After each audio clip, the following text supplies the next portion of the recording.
제가 한 이야기를 해드릴 거예요. 한번 들어보세요. 이름, 별명이 있는 아이가 있습니다. 어떤 별명이냐면 말썽쟁이에요. 마치 어릴 때 저를 말하는 것 같은데, 이 말썽쟁이는 이제 학교에서든 어디서든 말썽을 피웁니다. 그 말썽을 어떻게 피우냐? 공이 있으면은 그 공을 뻥 차가지고 담장 뒤로 넘겨버리고, 여자아이들이 고무줄을 하고 있으면 고무줄을 몰래 가서 칼로 끊어버리고, 선생님이 수업을 하고 있으면은 수업 시간에 이상한 질문을 하고, 또 뭐가 있을까요? 제 얘기를 하라고요? 네. 예배 시간에 예배를 드려야 되는데 밖에 나가서 꽃을 만지고 벌을 만지고 놀다가 벌에 쏘여가지고 와서 울면서 본당에 들어와서 엉엉 우는 그런 아이, 말썽꾸러기죠. 또 뭐 있을까요? 제 얘기를 더 해드릴까요? 그 교회 밑에 외양간이 있었어요. 외양간이 있었는데 그 외양간에 이제 소 외양간이잖아요. 소를 키우는 곳이라서 이제 거기에 뭐가 있겠습니까? 바닥에 똥이 있겠죠. 소똥이 막 있었어요. 그러면 이제 소가 궁금해가지고 내려갑니다. 내려가는데 또 그냥 안 내려가요. 어떻게 내려가냐면 이제 교회 건물에서 밑으로 내려가는데 이상한 큰 동그란 파이프, 그 뭐라 그래야 될까요? 물이 내려가는 그 길을 파이프로, 지금 우리 산에 있는 것처럼 파이프로 해놓은 곳 있죠. 그 구멍을 들어갑니다. 그 구멍을 들어가서 내려가다 보니까 막혀 있는 거예요. 올라가려 그러니까 안 올라가지는 겁니다. 그래서 이제 발로 밀었죠. 밀면서 내려갔는데 다행히 이렇게 살아 있어요. 네. 발로 막 밀면서 내려가요. 그건 이제 내려가서 딱 보니까는 돌들이 막 이렇게 떨어져 있고, 제 옷은 제가 그때 저는 어려서 기억이 안 나거든요. 어쨌든 그러고 나서 이제 소를 보러 갔다가 이제 보고 나서 어디를 가겠습니까? 예배드리는 곳으로 가는 거죠. 그러면 신발이 뭐로 뒤덮여 있을까요? 소똥으로. 몸은 뭘로 뒤덮여 있을까요? 먼지와 구데기로 막 이렇게 뒤덮여 있었겠죠. 그 상태로 이제 엄마 하면서 본당으로 들어갑니다. 그게 저예요. 그런 말썽쟁이가, 이제 누군가가 저한테 이렇게 이야기를 해주는 겁니다. 너는 멋쟁이야. 뭐라고요? 이 동의를 안 하시는 분위기는 뭐죠? 너는 멋쟁이야, 이러는 거예요. 이제 멋쟁이라고 이름을 듣는 순간 이제 어린 저는 뭐라고 생각을 할까요? 그래, 난 멋쟁이야. 그러면 이제 누구한테 가서 자랑을 할까요? 모든 사람에게 자랑을 하겠죠. 난 멋쟁이야. 그런데 사람들은 이제 그거 누가 그러대? 누가 그러대? 누가 그렇게 멋쟁이라 그러대? 이렇게 해요. 그럼 이제 저는 뭐라 그럽니까? 우리 담임 목사님이 나보고 멋쟁이라 그랬어. 엄마 아빠가 나보고 멋쟁이라 그랬어. 하나님이 나보고 멋쟁이라 그랬어. 그러니까 이제 담임 목사님을 존경하던 사람, 하나님을 믿는 사람, 우리 엄마 아빠를 좋아하던 사람이 한월이가 멋쟁이라고 인정할 수밖에 없네. 이렇게 되는 겁니다. 그런데 저는 그 멋쟁이라는 이야기를 들으면서 점점 자라가서 이렇게 컸습니다. 자, 오늘 제가 드린 말씀이 오늘 본문의 말씀이에요. 설교 끝 하면 좋겠죠. 오늘 본문의 말씀이에요. 한번 본문 볼까요? 하나님이 우리의 과거와 현재, 그리고 우리가 알 수 없는 미래까지 회복시키시는 분인데, 오늘 하나님께서 이스라엘을, 이 예루살렘을 뭐라고 부르시냐면 새 이름으로 부르시는데, 이전에는 이스라엘이 지금 어떤 상황입니까? 북이스라엘은 멸망당했고 남유다는 멸망당하기 직전의 상황에서 이사야 선지자가 하나님의 이 말씀, 예언을 전달하고 있는 상황이죠. 그런데 이 하나님께서 이 이스라엘을 다르게 부르시고 다르게 대우하시는 순간 이방 사람들도 그 이스라엘을 대하는 태도가 바뀌게 될 것이다 라고 오늘 말씀에 기록하고 있는 겁니다. 제가 이전에 이야기를 통해서 좀 전체적인 배경이 어떤 이야기인지 좀 그려지셨죠? 이런 느낌의 내용이겠구나 하면서 들으시면 됩니다. 그래서 오늘 말씀이 하나님께서 언약 백성에게, 그러니까 이스라엘에게, 지금으로 따지면 우리에게 이 거룩한 삶과 이 소망이라는 것을 다시 회복시킬 것이다 라는 것을 약속했고, 그것의 시작인 그 이름을, 새로운 이름을 주는 그런 내용이다라는 겁니다. 하나님은 어떤 분이신가? 하나님은 우리와 함께 하고 계시고 함께 하시고 싶으시고, 그리고 우리를 너무 좋아하시는 분이에요. 우리를 소중히 여기는 존재다라는 겁니다.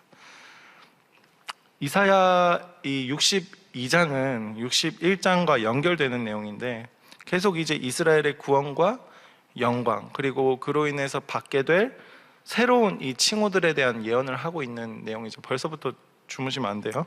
네. 그리고 이제 6, 7절의 내용이 어떻게 하나님 앞에 우리가 간구해야 되는지, 묵상책 가지고 계시거나 성경책 가지고 계시면은 우리가 어떻게 하나님 앞에 간구해야 되는지를 6, 7절에서 말하고 있는 겁니다.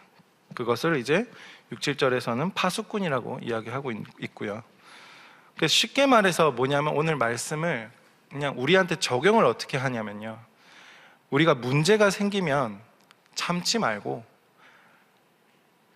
내뱉으란 말이 아니라요, 참지 말고 하나님 앞에 가서 그 하나님 앞에 말하고 기도해라. 그런데 중요한 건 뭐냐면, 하나님 앞에 가서 기도할 때 그 기도의 그 마음이 이 말씀을 붙잡고 언약을 붙잡고 기도해라. 이건 우리한테 적용할 수 있는 내용이고요. 그리고 우리가 하나님께서 우리에게 새로운 칭호를 주셨다. 말썽쟁이에서 뭐라고요? 멋쟁이. 말썽꾸러기에서 멋쟁이란 칭호를 주셨다라는 거예요. 저 보면은 아직 이렇게 장난기가 있고 이래 보이죠. 제 안에 내재되어 있는 게 있습니다. 그런데 하나님이 멋쟁이란 칭호를 주셔가지고 멋쟁이가 되어가고 있는 중이에요. 여러분들도 그러시지 않으십니까? 옆에 있는 분들 한번 보십시오. 얼굴을 한번 보세요. 하나님이 만들어가고 계시는 그 모습이 보이지 않으십니까? 그렇다고 막 이렇게 너 이렇게 변하고 있다 이렇게 말할 필요는 없어요. 우리가 문제가 생기면은 항상 우리는 뭘 붙잡고 살아가냐면 내 감정과 내 생각을 붙잡고 살아가거든요. 습관적으로. 그렇죠? 오늘 하루도 여러분 감정에서 벗어나셨습니까? 여러분의 그 응어리에서 자유로워지셨습니까? 오늘 지금까지 성공하셨습니까? 오늘 하루 아마 거의 대부분 실패한 채 이곳에 왔을 거예요. 그렇지 않나요? 네. 근데요, 저도 그래요. 저도 감정에서 벗어나기가 힘들더라고요. 그런데 오늘 같이 한번 우리가 말씀을 붙잡고 이 언약을 붙잡고 한번 선포해 보자고요. 함께.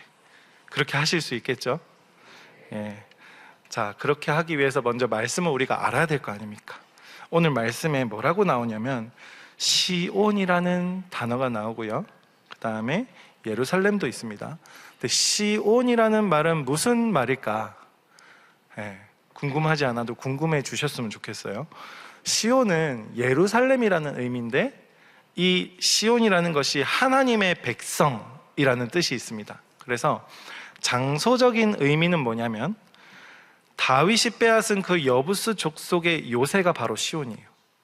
그런데 이 솔로몬이 하나님의 언약궤를 메어 올린 곳도 시온이고요, 성전이 있던 장소도 시온이에요. 저기 시온이도 있어요. 영적인 시온은 사람 이름이에요. 저기 제 시온이라고 있습니다.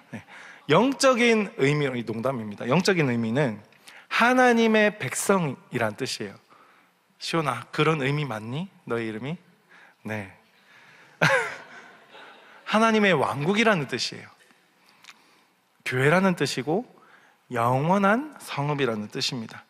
하늘나라를 뜻하는 거예요. 시온아, 알겠니? 네. 이 시온의 의라고 지금 말씀의 1절에 나와 있어요. 그리고 예루살렘의 구원이라고도 나와 있죠. 1절에서 이 의를 구원으로 연결시키고 있단 말입니다. 지금 그러니까 의와 구원이 어떻게 연관되어 있는가라고 했을 때, 여기서 말하는 의는 하나님의 공의가 이 예루살렘을 통해서 나타날 거다라는 거거든요. 그러니까 하나님의 공의를 뜻하는 겁니다.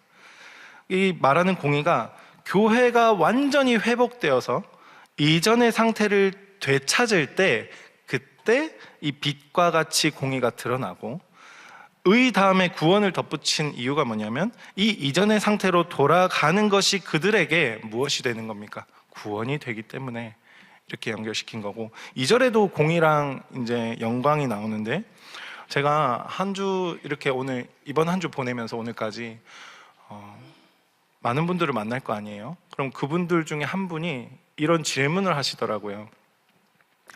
하나님의 공의가 뭔가요? 이런 질문을 하는 겁니다.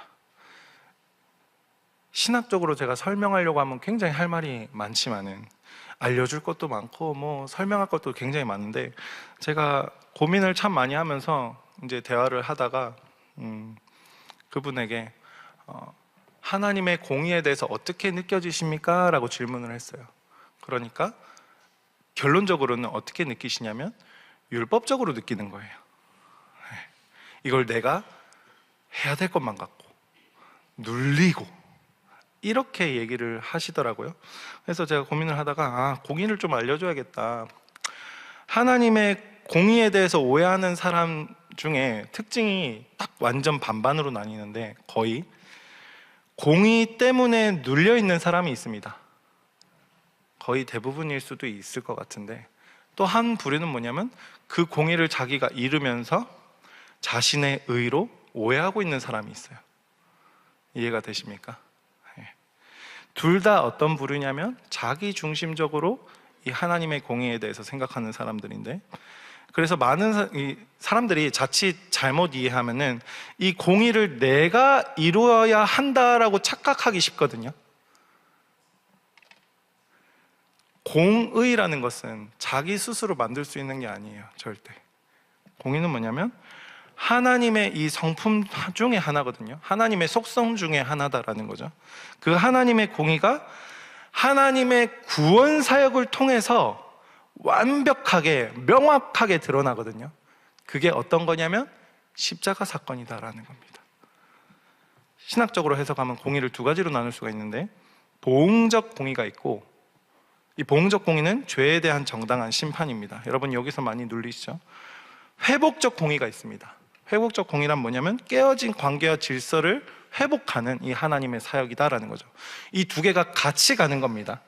같이 어떻게 가냐면 아주 쉽게 이해를 할 수 있는 게 뭐냐면, 예를 들어서 하나님께서는 죄를 심판하시죠. 이게 보응적 공의고, 동시에 하나님 깨어진 관계를 회복하시는 게 회복적 공의인데, 이 공의가 어디서 완벽하게 드러나냐면 예수 그리스도의 십자가를 통해서 드러난다라는 거예요. 그러니까 십자가에서 하나님의 공의가 예수님이 심판받음으로써 완전히 드러나죠. 보응적 공의가.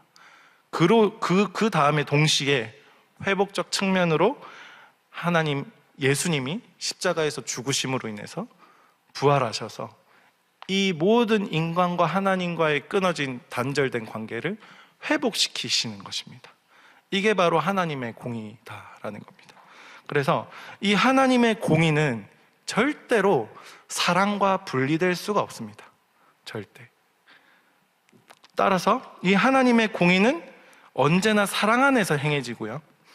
왜냐하면 이 하나님의 공의가 왜 사랑 안에서 행해지냐면 십자가를 통해서 가장 완전하게 드러나고 있기 때문입니다. 공의라는 것이.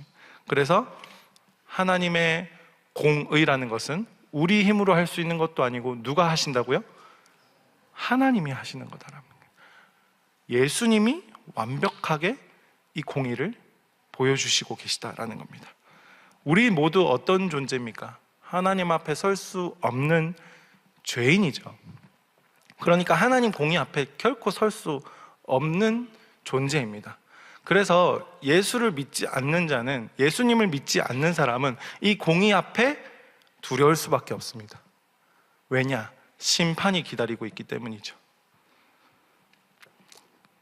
그런데 예수 그리스도가 이 보응적 공의를 우리를 대신하여서 단번에 해결하셨고, 우리가 예수님을 믿을 때 하나님께서 우리를 회복의 공의로 인도하시고 그 안에서 또 은혜를 누리게 하신다라는 겁니다. 이해가 되시죠? 따라서 성경에서 말하는 공의는 뭐냐면 죄를 처벌하는 그런 법적인 개념이 아니라 세상을 바르게 세우시는 하나님의 사랑의 역사로 봐야 된다라는 겁니다. 이해가 되시죠?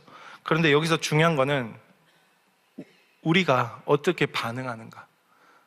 믿음으로 반응해야 되겠죠. 믿음은 뭐냐면 하나님과의 관계인 거예요.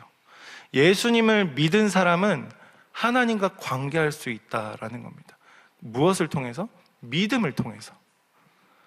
하나님의 이 공의를 바로 이해한 사람은 이 참 자유를 누리게 되는데, 여기서 여러분 자칫 잘못하면은 구원파로 넘어갈 수 있는 게 뭐냐면 이 자유를 방종으로 여기면은 구원파로 가는 겁니다. 근데 이 자유라는 것은 하나님 말씀 안에서, 그 말씀 안에서 순종하는 겁니다. 그 말씀 안에서 순종함을 누리게 되는 그 자유가 바로 참 자유다라는 겁니다. 따라서 우리가 스스로 고민하고 우리가 질문해 봐야 되는 건 뭐냐면, 하나님 안에서 난 정말 하나님 말씀 안에서 나는 자유로운가? 하나님께 내 자유를 요구하고 있진 않나? 나는 과연 하나님 안에서 진짜 참 자유를 누리고 있는가를 우리 스스로에게 질문해 봐야 된다는 겁니다. 하나님 말씀 안에서 누리는 자유라는 것은 죄의 종살이에서 벗어나서, 죄가 뭡니까? 내 뜻대로 사는 것들, 하나님과 관계없이 살아가던 것들, 이것에서 벗어나서 하나님 안에서 순종하는 그 기쁨, 순종의 기쁨을 누리는 삶이 참 자유다라는 거죠. 굉장히 중요한 겁니다. 네, 집중해 주셔서 너무 감사합니다. 과연 그러면은 나는 이 참 자유 안에서 누리고 살고 있는가? 이걸 한번 우리가 고민을 해봐야 되는 거죠. 말씀 안에서 내가 자유롭지 못한 상태인 분들 지금 표현하시면 안 되고요. 네, 옆에서 눈치채게 하면 안 되고요. 그 사실에 대해서 본인이 정확하게 인지를 해야 된다는 거예요. 말씀 안에서 내가 자유롭지 못하다는 것을. 그런데 그 자유롭지 못함이, 여러분 또 방금 오해를 하셨을 수 있는 게 뭐냐면 율법으로 인함이 아니라 하나님과 나와의 관계적인 문제다라는 것을 여러분 인식하셔야 되는 거예요. 방금 또 율법적으로 이해하셨을걸요? 근데 제가 방금 뭐라 그랬죠? 관계적인 문제다라는 겁니다. 쉽게 말해서 하나님의 사랑을 내가 받았는가? 여러분 받으셨습니까?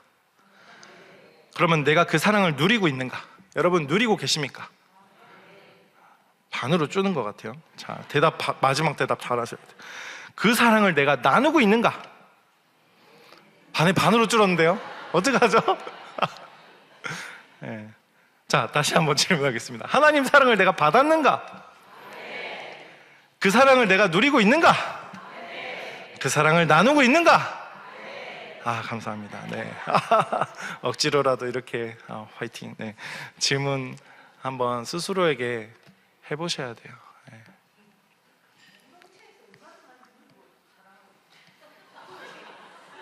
감사합니다. 네. 사실 뭐라고 했는지 못 알아들었어요. 네. 아마 이스라엘 사람들도 이 하나님에 대해서 얼마나 이해하고 있었을까요? 이사야 선지자가 했던 말을 당시 이스라엘 백성들이 얼마나 이해했을까요? 누구는 하나도 못 알아들었을 거고, 누구는 저게 맞는 말인 것 같은데 그래서 나보고 어쩌란 말이지? 이렇게 들었을 수도 있는 거고, 여기 앉아 계신 분들 중에도 그렇겠죠. 누구는 다른 생각, 내일 뭐 먹고 뭐 하지? 이런 생각을 하면서 이사야 선지자 말을 들었을 수도 있고, 그렇죠? 누구는 저게 내 말씀이다. 오늘 하루 나 진짜 내 감정이 진짜 완전 너무 말도 아니었는데 저 말씀 들으니까 희망이 생기네. 이런 분들도 당시에 계셨을 수도 있겠죠. 그런데 중요한 거는 이 언약이거든요. 이 언약이 단지 이스라엘 백성들과 우리들의 이해 부족의 문제가 아니에요. 내가 이 말씀을 이해하지 못한다 그래서 이게 문제되는 게 아니라, 그게 중요한 게 아니라, 중요한 거는 하나님이 언약을 분명하게 내가 이해가 되든 이해가 되지 않든 이루어 가신다. 우리가 이것을 믿는 거예요. 지금 여러분들이 저의 말을 100% 제가 이해하는 만큼 이해 못 하실 거 알아요. 그런데 중요한 건 우리가 한 가지만 붙들고 가는 건 뭐냐면, 나 중심적으로 내가 항상, 우리는 나를 근거로 삼고 살아가는데, 내가 이해가 되면 내가 은혜를 받고, 내가 이해가 안 되면 은혜가 딸리고, 이게 아니라 하나님께서 이 언약을 지금도 성령님을 통해서 여러분들 한 사람 한 사람 마음 가운데 이끌어가고 계신다라는 겁니다. 그래서 오늘 이 언약 백성에게 거룩한 삶과 이 소망을 다시 회복시키기 위한 선포, 이거는 사실 부차적인 거예요. 중요한 건 뭐냐면, 언약의 핵심은 뭐냐면 하나님과의 관계 회복인 거예요. 그 이후에 우리의 삶의 소망이고, 그 이후가 무슨 말이냐면 부차적인 따라오는 거다라는 겁니다. 하나님 언약 백성은 소망이 있고 회복이 있는데, 핵심은 하나님과의 관계 회복에 있다라는 겁니다. 그러니까 우리는 항상 하나님이 주는 것을 사모하고 하나님이 주실 것들을 기대하고 그렇게 살아가는데, 하나님은 계속 뭘 말하고 있냐면, 내가 주는 걸 바라지 말라. 나랑 관계해야 된다. 너 내가 주는 거 평생 먹고 살아왔지 않냐? 그 주는 손에 이 위에를 자꾸 봐봐라. 그럼 어깨가 보이지. 어깨가 보이고 이렇게 더 올려봐. 눈을 올려봐. 그러면은 뭐가 보여? 내 얼굴이 보여. 하나님 이렇게 말하고 있는 거예요. 나를 보라고, 나를. 지금 저를 보라고요. 네. 따라서 우리 개개인은 내가 이 말씀을 얼마나 내가 잘 이해하고 적용하는가에 초점을 맞출 게 아니라요, 하나님이 우리를 얼마나 사랑하시고 이 언약을 얼마나 신실하게 이루어 오셨고, 지금도 그 언약을 성령 안에서 우리 삶에 어떻게 적용하고 계시는가, 그리고 지금 우리에게도 이 언약이 나에게 어떻게 적용되는가, 이거를 우리가 그냥 믿으면 됩니다. 내가 이해하는 게 중요한 게 아닙니다. 내가 이 이해가 되지 않더라도 이 언약의 말씀을 믿는 게 중요한 겁니다. 여러분, 이해 영역이 아닙니다. 이해한다고 해서 믿어지는 게 아니고요, 이해한다고 해서 다 아는 게 아니에요. 아는 것과 믿는 것은 천지 차이고, 머리로 이해하는 것과 가슴으로 여기는 것은 평생이 걸리는 문제입니다. 그런데 이 머리에서 가슴으로 내려오는 것이 평생이 걸릴 문제를 단번에 하시는 분이 성령 하나님이라고요. 그럼 우리는 누구를 의지하면 누구를 믿어야겠습니까? 하나님을 믿어야겠죠. 그런데 왜 지금까지도 우리는 내 지식을 믿고 내 감정을 믿고 내 경험을 믿고 살아가냐라는 거죠. 저한테도 묻는 겁니다. 왜 그렇게 살아갈까? 우리는 끊임없이 올라오는 이 죄성에, 그렇죠, 허덕이면서 살아가는데, 하나님 오늘 분명하게 뭐라 말씀하시냐면, 그 올라오는 거 올라올 수 있다, 괜찮다. 그런데 내가 이제 너를 말썽쟁이가 아니라 멋쟁이라고 부를 거라니까. 멋쟁이라고 부를 거라니까. 말썽에 집중하지 말라니까. 내가 말한 멋쟁이, 넌 멋쟁이라고. 이게 우리의 정체성이다라는 거예요. 그래서 1절에서 5절 내용이 뭐냐면, 하나님이 우리에게 새 이름을 주셨어요 라는 내용인데, 하나님께서 이 예전에 이 예루살렘이 죄와 어려움에 힘든 상태였지만 이제 하나님께서 회복하시겠다라고 약속을 하셨습니다.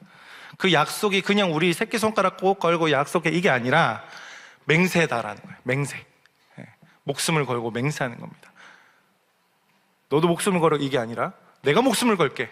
이 약속 안 지키면 내가 죽을게. 이게 이렇게 하신 거예요, 하나님께서. 그래서 뭐라고 이제 새로운 이름을 주시냐면 오늘 말씀 보시면 헵시바라고 되어 있죠. 4절에 헵시바. 그 다음에 뭐라고 되어 있습니까? 뷸라. 네. 헵시바와 뷸라. 헵시바라는 이름은 내 기쁨이 그에게 있다라는 뜻이고, 뷸라라는 것은 결혼한 자라는 뜻입니다. 이게 마치 하나님께서 예루살렘과 결혼하셨다라는 뜻이거든요. 그러니까 이제 예루살렘이 하나님께 정말 소중하고 기쁜 존재가 되었다라는 겁니다. 여호와께서 이 새 이름을 주시는 의미는 무슨 의미일까요? 새 이름을, 저도 이름을 2명을 지어야 되거든요. 이 이름을 짓기가 굉장히 쉽지 않더라고요. 저 첫째 딸 이름은 예온인데 이제 뱃속에 쌍둥이가 있고 다음 달에 태어나거든요. 제 아내 뱃속에 여자 2명이 있어요. 그래서 저는 4명의 여자와 함께 살게 되었어요. 할렐루야. 네. 네. 네. 이름 정하기가 진짜 쉽지 않더라고요. 하나님 어떻게 이렇게 헵시바, 뷸라 이렇게 어떻게 기가 막힌 이름을 바로 이렇게 지어주셨는지. 저한테도 꿈에 나타나가지고, 자, 너희 둘째 그 쌍둥이 둘째 이름은 뭐다, 셋째 이름 뭐다 하면 참 좋겠지만, 네. 어쨌든 새 이름을 주시는 의미는 무슨 의미냐? 이전의 모든 잘못과 허물, 우리의 죄들을 없었던 것으로 여기시겠다라는 거예요. 여러분, 새 이름 제가 드릴까요? 네. 우리를 새롭게 대해주시겠다라는 겁니다.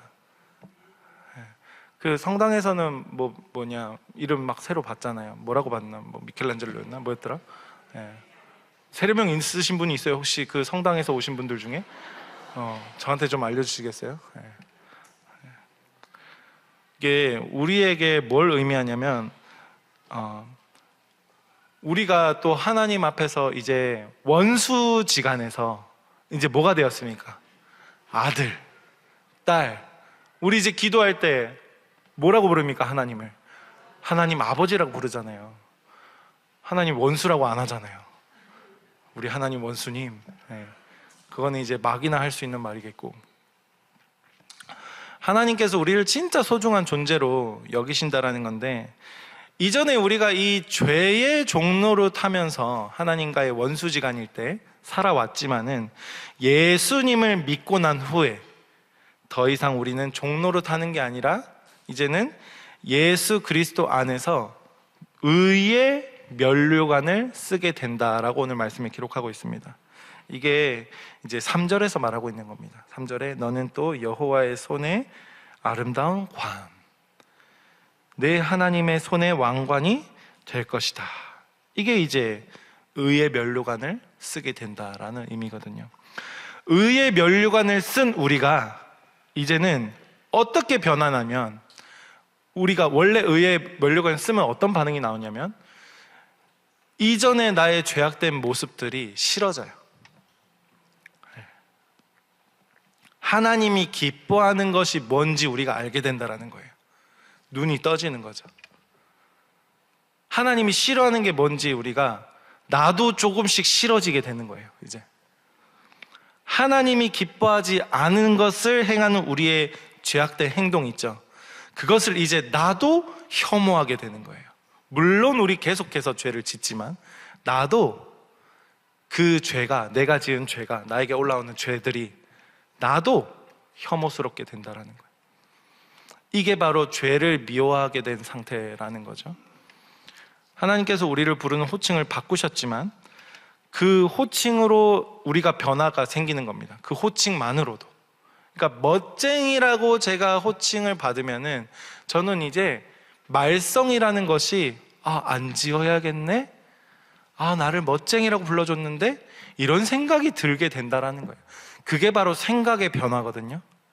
제가 항상 생각이 변해야 된다고 말씀드리죠. 이 변화가 하나님의 언약 가운데 누가 지켜가시냐면 하나님이 지켜가신다라고 오늘 말씀에 기록하고 있는 겁니다. 그렇다면 우리 이런 질문을 할 수 있지 않을까요? 그러면 하나님이 다 지켜가시는데, 하나님이 다 하신다는데 우리 의지 필요 없지 않나? 이런 질문 할 수 있지 않을까요? 여러분, 자유의지와 그런 하나님의 섭리 가운데에서 하나님 다 하실 건데, 하나님이 이미 다 계획하시고, 매트릭스 영화 보니까는 그 매트릭스 그 주인공이 그 여자한테 가가지고 내가 이렇게 선택할 것도 당신이 알고 있지 않았습니까? 이런 질문도 하잖아요. 죄송합니다. 저만 기억하는 거네요. 네. 네.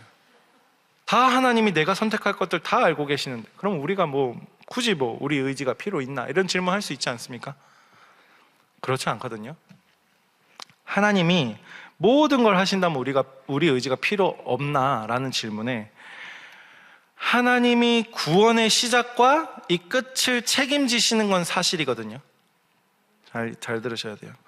우리가 이 새 이름을 받는 것, 이 의의 면류관을 쓴 것, 그리고 하나님의 자녀가 된 것은 전적으로 하나님의 은혜가 맞습니다. 하지만 그 은혜에 응답하는 우리의 의지와 결단이 분명하게 필요하다라는 겁니다. 그게 하나님이 우리에게 주신 축복인 거예요.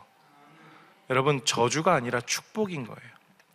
이유가 하나님께서 인격적인 관계를 우리와 원하시는 분이세요. 하나님은 우리를 로봇처럼 원하시는 게 아닙니다. 여러분, 자녀를 낳으신 분이나 강아지를 기르시는 분이나 고양이를 키우시는 분도 이 고양이나 강아지나 내 아이가 내 뜻대로 하면 참 좋겠지만 진짜 내 뜻대로 내가 시키는 대로만 하면 기분 좋습니까? 좋다고요? 네. 안 좋거든요. 정이 안 생기거든요. 사랑하는 마음이 안 생기고 내 뜻대로 안 되고 강아지 우쭈쭈쭈쭈 이렇게 할 때 오기도 하지만은 딸은 혼자서 뒹굴거나 그 뒹구는 모습 이렇게 뱅글뱅글 돌다가 천천히 오는 모습, 그 모습 볼 때 귀엽습니까? 또 내 자녀가 내가 시키는 대로 다 하면은 그게 인간입니까? 그게 로봇이지 그게 인간입니까? 여러분 그런 분 계십니까? 네. 그렇다고 말 안 듣는 게 잘한 거구나라고 생각하시면 안 되고요. 네. 저 또한 그랬어요. 저도 말을 들었게 안 들었지만 어쨌든 하나님이 우리와 관계하길 원하시다라는 겁니다. 하나님 인격적이시라는 그 의미가 그거예요. 우리와 관계하길 원하신다라고요. 예수님께서 이렇게 말씀하시다. 마태복음 16장 24절에 누구든지 나를 따라오려거든 너는 내가 시키는 대로 너는 하게 될 거야. 이게 아니라 누구든지 나를 따라오려거든 자기를 부인하고 자기 십자가를 지고 나를 따르라 라고 말씀하셨죠. 선택권을 준 거 아닙니까? 예수님께서 누구든지 나를 따라오려거든. 예수님이 이렇게 말씀 안 하셔도 누구든 하나님이 선택한 사람은 너가 의지 뭐든 간에 네 결국 날 따라오게 될 거야. 이렇게 말씀 안 하셨다니까요. 예수님께서 누구든지 날 따라오려거든 뭐라고요? 자기를 부인하고 자기 십자가를 지고 나를 따르라 라고 말씀하셨다라니까요. 이런 의지를 요구하는 거예요. 두 번째 이유는 뭐냐면 하나님의 은혜는 우리의 의지를 깨우시는 건데 하나님이 새로운 이름을 주셨다라는 것은 우리의 과거를 지우고 새로운 삶으로 우리를 초대하셨다라는 거죠. 이 부르심이라는 것은 부르심을 받은 사람은 이 부르심에 자유롭게 우리가 응답할 수 있는 권리가 우리에게 있죠. 그렇죠?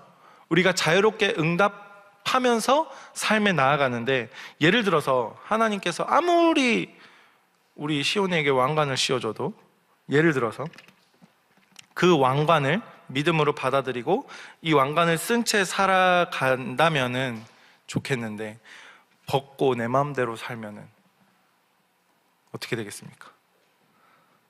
네, 꽝이 되겠죠. 옛사람으로 그대로 머물고 싶어 하는 사람은 그렇게 머물게 된다라는 겁니다. 그리고 의지라는 것은 하나님의 언약 안에서 이렇게 자라나는 건데 우리가 새롭게 변화되기로 결단하는 그 의지도 하나님의 은혜로 자라난다라는 겁니다. 뭐로 자라난다라고요? 하나님의 은혜로 자라난다라고요. 여러분이 새롭게 결단하고 여러분의 믿음이 성장하는 것도 다 무엇 때문이라고요? 하나님의 은혜 때문이다. 그러니까 하나님의 언약 안에서 지켜지는 건데, 하나님이 다 하신다 이런 말은 뭐냐면 우리가 아무것도 하지 않아도 된다가 아니라 우리가 순종할 힘마저 하나님이 주신다라는 겁니다. 우리가 능동적으로 순종할 수 있는 힘을 누가 주신다라고요? 하나님이 주신다라고요. 그래서 하나님이 오늘 말씀해 보면은 파수꾼을 세우셨어요. 그렇게 순종할 수 있도록. 밤낮 가리지 않고, 마귀 새끼도 밤낮 가리지 않고 우리를 속이겠지만은 하나님이 세운 파수꾼도 밤낮 가리지 않고 우리를 지키고 있다라는 겁니다. 하나님이 모든 것을 이루시지만은 그 약속이 완전히 이루어질 때까지 하나님의 백성이 그 약속을 붙들고 간절히 하나님 앞에 구하면서 살아가기를 하나님이 원하시기 때문에 하나님께서 파수꾼을 세워서 주야로 하나님의 백성을 지키신다 인 겁니다. 그러면 하나님이 이 파수꾼들을 세워가지고 예루살렘을 밤낮으로 지키시게 하는데, 하나님이 이렇게 약속하시는 거죠. 내가 너희가 수고해서 얻은 그 열매를 이제 더 이상 다른 나라에게 뺏기지 않게 할게 하는, 그렇게 약속하셨거든요. 이 말은 뭐냐면, 이 당시에는 예루살렘이 다시는 다른 나라의 이 괴롭힘을 당하지 않고 하나님이 주신 복을 온전히 누리게 될 거다라는 약속인데, 이 하나님의 언약을 믿고 우리가 살아갈 때 우리가 말씀에 하나님 앞에 순종하고, 그 언약을 믿는 사람은 이 말씀과 언약이 나를 책임지겠지만은 내가 내 감정과 내 생각을 믿고 살아가는 사람은 누가 책임져야 됩니까? 내가 책임져야 되는 거예요. 내 상황 속에서 이 말씀을 믿고 살아가는 사람은 말씀과 하나님의 언약이 나를 책임지는 겁니다. 내가 그 기차 위에 타는 거라고요. 그런데 내 생각을 믿고 살아가는 사람은 내 생각이 내가 나를 책임지고 내가 그 대가를 치러야 된다고요. 그게 심판이다라는 겁니다. 그렇다면 하나님의 언약을 믿고 우리가 기도해야겠죠. 그 기도하는 사람이 오늘 말씀의 파수꾼이다라는 겁니다. 여러분들 파수꾼이 되시겠습니까? 네, 한 10명 대답한 것 같아요. 네. 아, 감사합니다. 10명이라도 있으면 되죠. 소돔과 고모라가 멸망하지 않은 게 10명도 없어서 그런데, 하나님의 파수꾼이라는 것은 이 하나님의 언약을 붙들고 간절히 기도하는 사람이다라는 거예요. 자기 생각과 감정을 붙들고 기도하는 게 아니라요, 자기 뜻대로 돼달라고 기도하는 게 아니라요, 하나님의 말씀, 이 언약을 붙들고 기도하는 사람이 하나님이 세운 파수꾼이다라는 겁니다. 그런 하나님께서 이 파수꾼을 통해서 그의 교회를 지키십니다. 우리 이렇게 생각할 수 있죠. 나 같은 사람을 통해서 하나님이 영광 받으신다고? 나 같은 사람을 통해서 하나님 회복시키신다고? 나 하나도 지금 감당하기 힘든데? 이런 생각 올라올 수 있지 않나요? 여러분 모습 보면 어떻습니까? 옆에 분 쳐다볼래요? 네. 어떻습니까? 옆에 분 보시면 눈으로 말하지 마십시오. 네. 우리 인생 살면서 얼마나 많은 죄를 짓고 살아옵니까? 이제 그만 보세요. 앞에 보세요. 네. 네. 얼마나 우리가 인생을 살면서 많은 죄를 짓고 살아옵니까? 오늘 하루도 죄 몇 번 지으셨어요? 그런데 이 하나님이 보는 관점은요, 우리가 보는 관점과 좀 다르거든요. 어떠냐면, 우리가 죄를 볼 때, 나의 모습을 볼 때도 죄의 질을 보고 죄의 크기, 죄가 얼마나 더 무거운가를 우리는 계속해서 보거든요. 그런데 하나님의 관점에서 죄라는 건 뭐냐면 마치 하늘에서 건물을 볼 때와 비슷한 거예요. 위성사진을 보면 하늘에서 건물을 볼 때 그 높이가 차이가 보입니까? 요즘은 3D로 해가지고 이렇게 보던데, 아무튼 하늘에서 볼 때 높이가 안 보이잖아요. 다 똑같은 건물이잖아요. 땅도 땅이고 건물도 땅처럼 보이고, 그렇죠? 이 하나님이 보는 죄의 관점이 그렇다라는 거예요. 우리의 모습을 볼 때. 우리는 이렇게 땅에서 건물을 볼 때는 어떤 건물은 높고 어떤 건물은 낮고 어떤 건물은 건물도 안 세워져 있고 막 이럴 수도 있는데, 죄도 뭐 더 큰 죄가 있고 더 낮은 죄가 있고 죄질이 뭐 악하다 뭐 이렇게 우리가 이렇게 판단할 수 있지만은, 하나님이 보시는 죄는 다 그냥 죄다라는 겁니다. 물론 하나님께서 기준을 세워 놓으셨고 그 기준 가운데 하나님 심판하시지만은, 죄라고 했을 때는 다 같은 죄입니다. 하나님 말고는 다 죄예요. 그런데 그 하나님께서 우리를 어떻게 불러주셨냐면 기쁨이라고 불러주셨어요. 여러분의 모습을 한번 보셔야 됩니다. 그런 나를 하나님이 기쁨이라고 하셨다고요. 오늘 말씀에. 그것도 모자라서 그의 아들과 결혼하게 해주셨다라고, 우리를 신부로 초청해가지고. 거기에 더불어서 하나님께서 우리에게 맹세까지 하셨다고요. 내가 원하지도 않았는데. 세상 모든 나라가 우리를 보고 하나님의 영광을 볼 거라고 하나님이 우리에게 약속하셨다고요. 우리는 뭘 믿고 살아갑니까? 여러분, 오늘 하루 뭘 믿고 살아오셨습니까? 이 추악한 죄인인 나를, 아직까지도 내 감정에 빠져가지고, 아직까지도 내 경험에 빠져가지고, 아직까지도 내 생각에 빠져가지고 하나님을 인식하지 못하고, 하나님을 믿지 못하고, 하나님을 의지하지 못하고, 하나님을 알고만 살아가는 그런 나에게, 어디 가져다 놔도 쓸모없는 그런 나를, 나의 죄와 모든 것을 아시고 하나님을 거역한 그 과거와 거역하고 있는 현재와 거역할 미래까지도 아시면서도 그런 나를 바꾸시고 새로운 호칭을 주시고 기쁨이라고 하시고 아들까지 주시고 거룩한 백성이라는 평판을 듣도록 하실 거다라고 오늘 말씀에 기록되어 있다고요.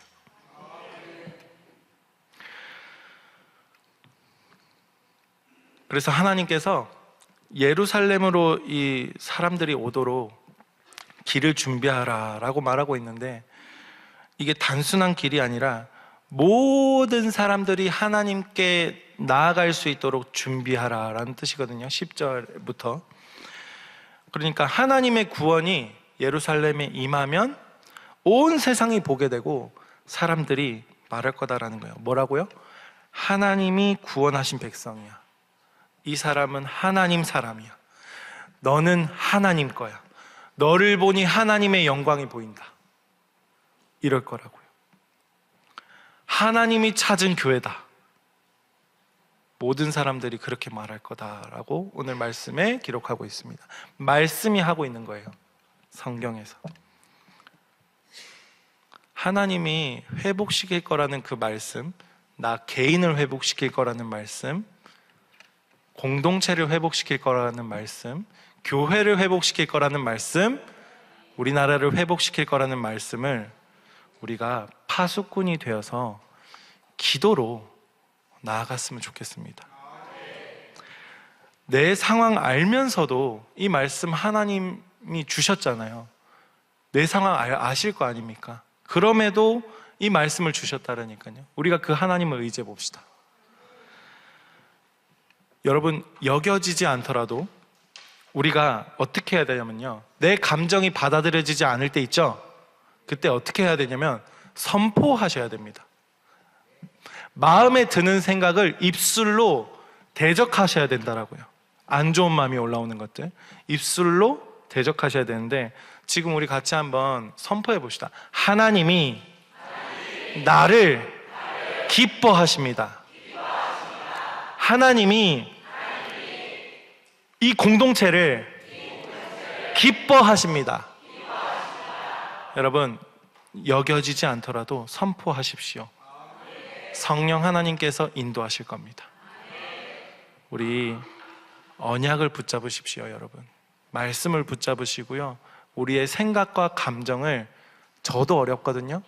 그런데 함께 우리 붙잡고 나아가는 함께하는 교회 성도가 되었으면 좋겠습니다.